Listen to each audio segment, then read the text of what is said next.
Hello साथियों, आज की क्लास में हम लोग 16 जनवरी 2021 में जो रेलवे एनटीपीसी का एग्जाम हुआ था उसके हम लोग आज सेकंड शिफ्ट को कवर करेंगे। इसमें हम लोग जीके के सारे प्रश्नों को देखेंगे। जीके में आपका साइंस भी आ जाएगा, कंप्यूटर भी रहेगा और स्टैटिक के सारे जीके का पोर्शन रहेगा।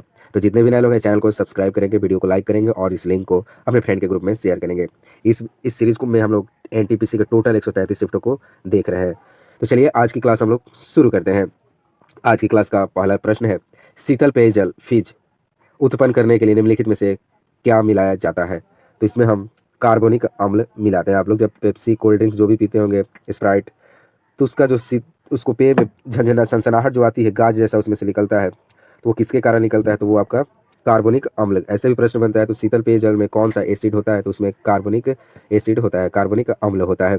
आप लोग के लिए मैं बताता चलूँ, इस चैनल पर एनटीपीसी की 133 शिफ्ट की पीडीएफ को, प्लेलिस्ट को अपडेट कर दिया गया। आप लोग जाकर वीडियो 1 से शुरू करके अभी तक के सारे वीडियो को देख लेंगे।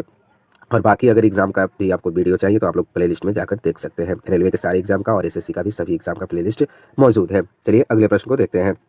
अगला प्रश्न है, खाली स्थान ग्रंथि जो हाइपोथैलेमस से एक पतले डंठल से लटकी हुई होती है, मानव शरीर की मास्टर ग्रंथि कहलाती है। तो ये पिट्यूटरी ग्लैंड जो है, ग्लैंड को हम लोग इंग्लिश में, ग्लैंड को हिंदी में क्या कहते हैं? ग्रंथि। तो पिट्यूटरी ग्लैंड जो है, क्या होता है कि हाइपोथैलेमस से पतले डंठल से लटकी हुई होती है। एकदम लगता है कि पतले डंठल से लटकी हुई है और मानव शरीर का ये मास्टर ग्रंथि भी कहलाती है। कौन सी? तो पिट्यूटरी ग्रंथि एक मास्टर ग्रंथि है और हाइपोथैलेमस से लटकी हुई होती है।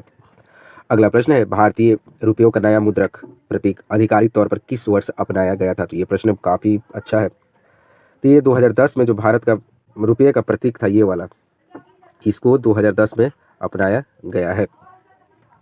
अगला प्रश्न है, कामगारों के उस समूह को उच्च अर्हता प्राप्त व कुशल होता है जो तथा मानसिक कार्य करता है को खाली स्थान कहा जाता है। उसे हम वेतन भोगी कर्मचारी या व्हाइट कॉलर वर्कर कहते हैं। व्हाइट कॉलर वर्कर होते हैं, एक ब्लू कॉलर वर्कर होते हैं। व्हाइट कॉलर वर्कर का यहाँ डिफिनेशन लिखा है कि कामगारों के उस समूह को जो उच्च अर्हता, उच्च मतलब अच्छे जॉब में होते हैं, और वो प्राप्त कुशल होता है तथा मानसिक कार्य होता है। इसमें शारीरिक कार्य कोई नहीं होता है, मानसिक कार्य होता है, उच्च पोस्ट की नौकरी होती है, इसे हम व्हाइट कॉलर जॉब कहते हैं। और एक होता है ब्लू कॉलर जॉब, यानी ब्लू कॉलर वर्कर। उसमें क्या होता है कि आपको नीचे वाला वर्क करना होता है, मतलब कि लेबर टाइप का वर्क किया जाता है, उसे ब्लू कॉलर कहते हैं। और जो उच्च पोस्ट पे होते हैं उन्हें हम वाइट कॉलर जॉब कहते हैं।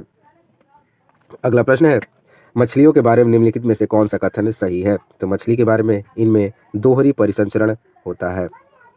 बाकी के ऑप्शन ये सब गलत होते हैं, बस एक ही यही सही है। इनमें क्या होता है? मछलियों में दोहरा परिसंचरण होता है। अगला प्रश्न है, भारत के प्रथम और एकमात्र कार्यकारी प्रधानमंत्री थे? तो बताइए भारत के कौन एकमात्र कार्यकारी प्रधानमंत्री थे? तो गुलजारी लाल नंदा जो थे, ये भारत के एकमात्र कार्यकारी एक्टिंग प्राइम मिनिस्टर थे। इन्हीं के काल में जो झंडा था झुका का झुका ही रह गया। प्रश्न बनता है कि किस प्रधानमंत्री के शासनकाल में झंडा जो था झुका का झुका ही रह गया? तो ये था गुलजारी लाल नंदा और ये भारत के प्रथम और एकमात्र कार्यकारी प्रधानमंत्री थे। इनके बाद कोई नहीं बना। अगला प्रश्न है, नील की बलात् कृषि के खिलाफ महात्मा गांधी द्वारा प्रेरित प्रमुख विद्रोह का नाम बताइए। तो ये देखिए, ऐसी नील की जो बलात् कृषि के खिलाफ महात्मा गांधी ने कौन सा आंदोलन किया था? तो उसका नाम था चंपारण सत्याग्रह और ये 1916 में गांधी जी द्वारा किया गया था।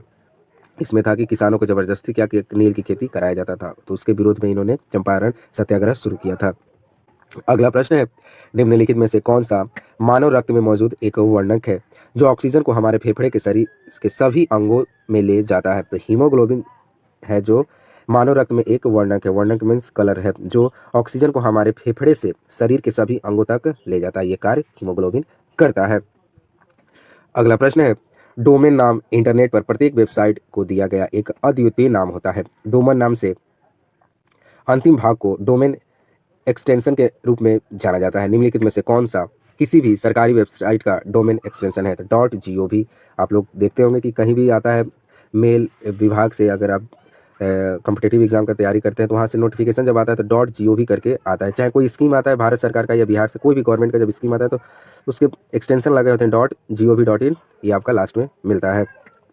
और जब कमर्शियल होता है तो उसमें .com लगा रहता है लास्ट में, www.gmail.com या google.com कुछ भी होता है, लेकिन गवर्नमेंट का जब आता है तो gov.in लगा रहता है।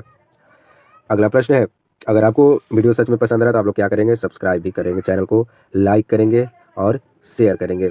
इससे क्या होगा कि और अच्छे-अच्छे कंटेंट आपको प्रोवाइड किए जाएँगे। टोटल 30 दिन में आपका ये सारा एनटीपीसी का शिफ्ट कंप्लीट हो जाएगा। तो इसलिए आप लोग क्या करेंगे, ज़्यादा से संख्या में चैनल को सब्सक्राइब करेंगे, लाइक भी करेंगे। आप लोग लाइक नहीं करते हैं, वीडियो चल जा रहा है 1-1 के 500-500 600 व्यूज़ आ रहे हैं, लेकिन लाइक कितना रह रहा है? 1700। आप लोग को लाइक मात्र 17-18 लाइक रह रहा है। तो आप लोग को लाइक दबाने में क्या है, ऐसा आप वीडियो देख रहे हैं, बस ऐसे छू देना, आप लाइक हो जाएगा। इतना तो आप लोग कर सकते हैं ना भाई। इतना मेहनत आपके लिए किया जा रहा है, तो इतना तो आप कर ही देंगे, तभी ना आपको एक सरकारी नौकरी मिलेगा। तो चलिए अगला प्रश्न को देखते हैं। इंसुलेटर का एक उदाहरण नहीं है। तो इंसुलेटर का मानव शरीर जो है उदाहरण नहीं है। मानव शरीर क्या होता है, इसमें इलेक्ट्रिसिटी पास करती है। जब हमको करंट लगता है तो हमारे शरीर से विद्युत धारा प्रवाहित होकर जमीन के अंदर चली जाती है, तो इसीलिए हमें करंट के झटके लगते हैं। तो लेकिन रबर, हीरा और कांच ये सब क्या है, इंसुलेटर है, कुचालक है। लेकिन मानव शरीर जो है विद्युत का सुचालक है। अगला प्रश्न है, भारतीय राष्ट्रीय कांग्रेस के प्रथम अध्यक्ष का नाम क्या था? तो बोमेश चंद्र बनर्जी तो थे भारतीय राष्ट्रीय कांग्रेस के पहले अध्यक्ष थे। ये 1885 में जब आईएनसी का गठन हुआ था, उसी समय इनको अध्यक्ष बनाया गया था। तो आप देखेंगे रेलवे के सारे शिफ्ट में इंडियन नेशनल कांग्रेस यानी भारतीय राष्ट्रीय कांग्रेस काफ़ी महत्वपूर्ण अंग है। आप लोग इससे रिलेटेड कम से कम 100-200 प्रश्न को पढ़ेंगे।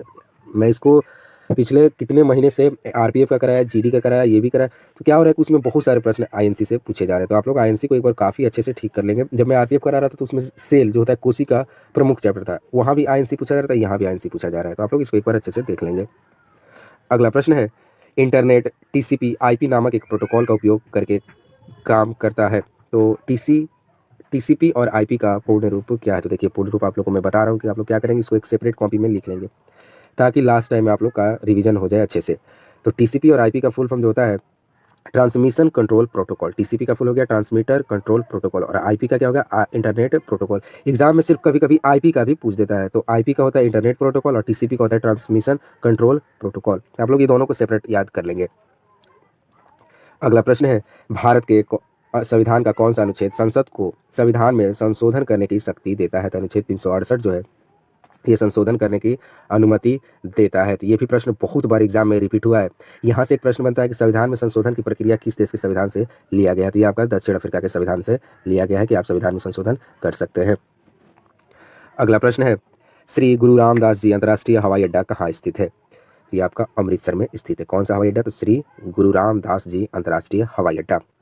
तो ये जो क्या बोलते हैं, गुरु नानक, इससे भी प्रश्न बने, जो सिखों के गुरु थे, 10 गुरु है ना, गुरु क्या बोलते हैं सिखों के, उनके 10 गुरु से प्रश्न एग्जाम में बन रहे हैं। आप लोग जाएंगे पहले गुरु नानक से शुरू करते हुए 10वें जो हैं गुरु गोविंद सिंह, यहाँ से यहाँ तक के जितने भी बीच में प्रश्न बनते हैं सारे प्रश्नों को देख लेंगे। किसने अमृतसर मंदिर का निर्माण कराया, किसने खालसा पंथ की स्थापना की, ये सारे फैक्ट को आपको याद कर लेना, तब देखिए आपका जीके कितना मजबूत होता है। अगला प्रश्न है, प्रसिद्ध जुल्लू जनजाति किस देश से संबंधित है? तो जुल्लू जनजाति जो है दक्षिण अफ्रीका से संबंधित है। जुल्लू जनजाति जो है दक्षिण अफ्रीका में पाई जाती है। तो आप लोग क्या करेंगे, जनजाति से सारे प्रश्नों को याद करेंगे। मैं पहले भी बताया हूँ और आज भी बता रहा हूँ। अगला प्रश्न है, वाई आई एम हिंदू। ये प्रश्न काफ़ी इंपॉर्टेंट था। जब ये बुक लिखा गया था ना, तो हर एक एग्जाम में पूछा गया था, वाई एम आई हिंदू, मैं हिंदू क्यों हूँ। तो ये जाने माने राइटर जो थे शशि थरूर, इनका जो बुक आता है ना, तो एग्जाम में बार बार पूछा जाता है क्योंकि ये काफ़ी प्रसिद्ध और पर्सन है। तो ये जो शशि थरूर का लिखा हुआ पुस्तक था, वाई आई एम हिंदू, ये शशि थरूर ने लिखा था और ये एग्जाम में बहुत बार रिपीट हुआ था। तो आप लोग इसको याद रखेंगे, ये आपका अब स्टैटिक का पोर्शन बन चुका है। तो यहाँ पर आया बुक से रिलेटेड प्रश्न। तो आप लोग क्या करेंगे, करेंट का 1 साल का जितने भी बुक पूछेंगे याद कर लेंगे, और जो स्टैटिक का इंपॉर्टेंट बुक है वो भी आप लोग याद कर लेंगे। अगला प्रश्न है, निम्न में से किसका संबंध भारतीय अंतरिक्ष कार्यक्रम से नहीं है? नहीं है यहाँ पर पूछा, इस पर ध्यान आपको देना है। अगर आप नहीं पढ़े रहेंगे तो आप क्या करेंगे, के सिवान पर टिक करके निकल जाएंगे, कहेंगे कि ये तो इसरो के अध्यक्ष रह चुके हैं। लेकिन आपको ध्यान देना, नहीं लास्ट में जोड़ दिया है। तो इसका आंसर हो जाएगा सत्येंद्र नाथ बोस। ये जो थे भारतीय अंतरिक्ष कार्यक्रम से संबंधित नहीं है। ये भी इसरो के अध्यक्ष रह चुके हैं। किरण कुमार भी, सतीश धवन तो जानते ही आप लोग, और के सिवान को आप लोग जानते ही हैं। अगला प्रश्न है, भारत के राष्ट्रीय मानवाधिकार आयोग की स्थापना किस वर्ष से की गई थी? तो 1993 में राष्ट्रीय मानवाधिकार आयोग की स्थापना की गई थी। ह्यूमन राइट कमीशन की स्थापना 1993 में की गई थी। तो आप लोग इसको याद रखेंगे। अगला प्रश्न है, ईस्ट इंडिया कंपनी ने बंगाल और बिहार पर दीवानी अधिकार किस वर्ष प्राप्त किया? दीवानी अधिकार, ये आप लोग देखिए अच्छे से, क्या लिखा है कि ईस्ट इंडिया कंपनी जो है बंगाल और बिहार पर दीवानी अधिकार कब प्राप्त किया? तो 1765 में इन्होंने ये अधिकार प्राप्त कर लिया। तो कहाँ पर? तो बंगाल और बिहार पर। अगला प्रश्न है, 1770 में स्थापित पहले बैंक का नाम क्या है? तो ये भी प्रश्न रिपीट है बाबू। आप लोग जाकर सारे शिफ्टों को देखिए, कहीं ना कहीं ये रिपीट हुआ है। तो 1770 में जो पहला बैंक भारत में बना था उसका नाम था बैंक ऑफ हिंदुस्तान। आप लोग कमेंट में बताएंगे इस बैंक का स्थापना किसने किया, स्थापना किस व्यक्ति ने किया, वो मुस्लिम थे या हिंदू थे, आप लोग कमेंट में लिखेंगे, क्योंकि ये प्रश्न एनटीपीसी में पूछा जा चुका है। तो आप लोग पीछे का 2 या 3 वीडियो देखेंगे तो आपको मिल जाएगा, उतना हमको याद नहीं, लेकिन एनटीपीसी में पूछा है। आप लोग अगर रेगुलर वीडियो देखे होंगे तो आपको ये मालूम है। आप लोग कमेंट बताइए किसकी स्थापना किसने किया था। अगला प्रश्न है, भारत में अंग्रेजों द्वारा यात्रियों के लिए रेलवे की शुरुआत किस वर्ष से की गई थी। तो ये थोड़ा सेम प्रश्न है, इसको उल्टा करके पूछ दिया। तो 1853 में भारत में पहली बार रेल सुविधा शुरू की गई थी। और यहाँ पर एक अलग से जोड़ दिया गया यात्रियों के लिए, तो ये लोगों को कंफ्यूज करने के लिए ये शब्द जोड़े गए हैं। नहीं तो ऐसे भी सिंपल पूछे जा सकते हैं कि भारत में रेलवे कब शुरू किया गया था, तो 1853 में, यात्रियों के लिए भी 1853 में। अगला प्रश्न है, वेदों को इंडो आर्यन सभ्यता का सर्वप्रथम साहित्यिक अभिलेख माना जाता है। इनमें शामिल 4 वेदों का नाम ऋग्वेद, सामवेद, यजुर्वेद और अथर्ववेद है। टोटल 4 वेद थे, तो आप लोग चारों का नाम याद रखेंगे। पहला ऋग्वेद, दूसरा सामवेद, तीसरा यजुर्वेद और लास्ट अथर्ववेद। और अथर्ववेद में ही जादू टोना से संबंधित है, और ऋग्वेद जो है श्लोक और कविताओं से है, सामवेद संगीत से है। तो आप लोग ये सब याद रखेंगे। अगला प्रश्न है, निम्नलिखित में से कौन सा आर्थिक भूगोल का उप क्षेत्र नहीं है। फिर भी लास्ट में देखिए उप क्षेत्र नहीं है, तो राजनीतिक भूगोल जो है आर्थिक भूगोल का उप क्षेत्र नहीं है। बाकी जो संसाधन का भूगोल, पर्यटन का भूगोल, कृषि का भूगोल, ये आर्थिक भूगोल का उप क्षेत्र। प्रश्न है, 1857 के विद्रोह में अपने सभी श्वेत अधिकारियों की हत्या में कौन सा पैदल सेना शामिल थी। तो इनका नाम था 41वीं नेटिव इन्फेंट्री जो थी, ये 1800 विद्रोह की 1857 में जो विद्रोह हुआ था उसमें शामिल थी। और इसने क्या किया था, अपने सभी श्वेत अधिकारियों की हत्या कर दी थी। और ये कैसी सेना थी, पैदल सेना थी। और इसमें ये 41वीं जो इन्फेंट्री नेटिव जो थी, ये क्या कि जिसमें जितने भी इनमें अंग्रेज अधिकारी थे उन सभी को ये सेना के लोग मार दिए थे। वहाँ पर सारे अंग्रेजों को मार दिया गया था जितने भी अधिकारी पोस्ट पे थे। अगला प्रश्न है, राष्ट्रीय ग्रामीण स्वास्थ्य मिशन कब शुरू किया गया था। तो 12 अप्रैल 2005 को राष्ट्रीय ग्रामीण स्वास्थ्य मिशन शुरू किया गया था। तो आप लोग इसको याद रखेंगे, क्योंकि ऐसे ही प्रश्न एग्जाम में पूछते हैं जाते हैं। ये करंट का नहीं है बाबू, देखिए आपका 2005 में राष्ट्रीय ग्रामीण स्वास्थ्य मिशन जो है 12 अप्रैल 2005 को शुरू किया गया था। अगला प्रश्न है, ये आपका थोड़ा इंग्लिश में है, इसको ध्यान से थोड़ा पढ़िएगा। Kidney failure is treated periodically on a kidney machine, the process is known as haemodialysis. इसको क्या बोलते हैं, हीमोडायलिसिस। इसमें क्या होता है, जो किडनी जब फेल हो जाता है तो उसका इलाज होता है, ट्रीट किया जाता है कहाँ पर, पीरियोडिकली, समय अंतराल पर, किडनी मशीन पर उसको। तो ये कह रहा है कि इस प्रक्रिया का नाम क्या है, इस प्रक्रिया को हम हीमोडायलिसिस कहते हैं। जब किडनी खराब हो जाती है उसको जब हम समय अनुसार किडनी मशीन पर उसका उपचार करते हैं तो उस प्रोसेस को हम लोग हीमोडायलिसिस कहते हैं। अगला प्रश्न है, निम्नलिखित में से किस शहर को the queen of the Arabian sea के नाम से जाना जाता है। तो कोची को the queen of Arabian sea के नाम से जाना जाता है। तो काफी इंपॉर्टेंट प्रश्न है, बार बार एग्जाम में पूछा गया है। अगला प्रश्न है, निम्नलिखित में से किस फिल्म को ऑस्कर पुरस्कार के लिए नामांकित किया गया था। तो कर्मा को ऑस्कर पुरस्कार के लिए नामांकित किया गया था। ऑप्शन के अनुसार 4 ऑप्शन है, उनमें से कर्मा को क्या किया गया था, ऑस्कर पुरस्कार के लिए नामांकित नहीं। देखिए मैंने भी गलती कर दिया, आप लोग भी ऐसे एग्जाम में कर सकते हैं गलती। यहाँ देखिए नहीं, इस बार कैसे छुपा के लिखा गया, नहीं किया गया था। तो कर्मा मूवी जो है इसको ऑस्कर के लिए नामांकित नहीं किया गया। बाकी जो 3 ऑप्शन है, सलाम बॉम्बे, लगान, मदर इंडिया, इनको ऑस्कर पुरस्कार के लिए नामांकित किया गया। बाकी जो कर्मा है ऑप्शन के अनुसार इसको नामांकित नहीं किया गया था। ऐसे ही एग्जाम में मिस्टेक होता है। अगला प्रश्न है, चांद की सतह पर सुरक्षित उतरने वाला पहला यान कौन था। तो लूना 9 जो था, चांद की सतह पर उतरने वाला पहला यान था। और कैसा यान, सुरक्षित, मतलब एकदम सही सलामत उतर गया था। कितने ऐसे यान होते हैं जाते हैं चांद पर और टकरा कर खत्म हो जाते हैं, लेकिन ये जो था सही सलामत उतर गया था, लूना 9। अगला प्रश्न है, निम्नलिखित में से कौन सा स्थल सिंधु घाटी सभ्यता का हिस्सा नहीं है। तो उरुक जो है सिंधु घाटी सभ्यता का हिस्सा नहीं है। इस शिफ्ट में देखिए नहीं वाला बहुत सारा प्रश्न, ये लगभग चौथा ये प्रश्न आ गया जिसमें नहीं लगा हुआ है। मोहनजोदड़ो, हड़प्पा और लोथल, ये सिंधु घाटी सभ्यता के प्रमुख स्थल थे। यहाँ पर आपका बंदरगाह पाया जाता था। पूछा जाता है सिंधु घाटी सभ्यता का कौन सा स्थल है जहाँ पर बंदरगाह पाए गए थे, तो ये लोथल था। अगला प्रश्न है, निम्नलिखित में से कौन सा एक वेब ब्राउज़र नहीं है। तो विकिपीडिया जो है वेब ब्राउज़र नहीं है। बाकी Google Chrome, opera, Mozilla Firefox ये वेब ब्राउज़र है। और नहीं है कौन है, विकिपीडिया। वेब ब्राउज़र वो होते हैं जिसमें हम कुछ डालकर सर्च करते हैं, जैसे गूगल हो गया, क्रोम होता है तो आप लोग उसमें जाकर कुछ भी डालकर सर्च कर लेते हैं। ओपेरा मिनी वैसे ही था, मोजिला फायरफॉक्स भी वही है। लेकिन विकिपीडिया में हम लोग कुछ सर्च नहीं कर पाएंगे, कुछ ब्राउज नहीं कर पाएंगे। अगला प्रश्न है, किसी व्यक्ति के मूल स्थान के निर्धारण वाले कम आकर्षण कारक जैसे बेरोजगारी, खराब रहन सहन और अप्रिय जलवायु खाली स्थान कारक कहलाते हैं, वो जो है पशु पूस कारक कहलाते हैं। ये प्रश्न को एक बार और पढ़ लेते हैं।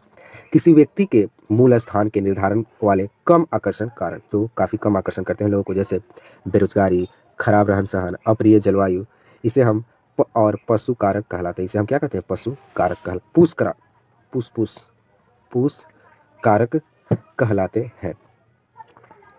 और आज हमने सारा शिफ्ट को, इस शिफ्ट के सारे जीके के प्रश्नों को देख लिया है। अगर आपको ऐसा ही कंटेंट चाहिए, आपको ऐसा ही वीडियो चाहिए, तो आप लोग क्या करेंगे? चैनल को सब्सक्राइब करेंगे। बहुत ही कम टाइम में आपको सारे 40 के 40 प्रश्न कराए जा रहे हैं, तो इसलिए आप लोग क्या करेंगे? अपने समय को बचाने के लिए इस चैनल पे जुड़ जाएंगे, ताकि जो भी समय बाकी बचेगा आप लोग उसमें मॉक टेस्ट दीजिए, रिविजन कीजिए और अपनी तैयारी को एकदम शार्प कीजिए। इतना धारदार बना दीजिए, धारदार, कि जब एग्जाम में जाए तो सारे प्रश्नों को खच खच काटते हुए निकल जाए। समझ में आया? चलिए मिलते हैं नए वीडियो के साथ। जय हिंद, जय भारत।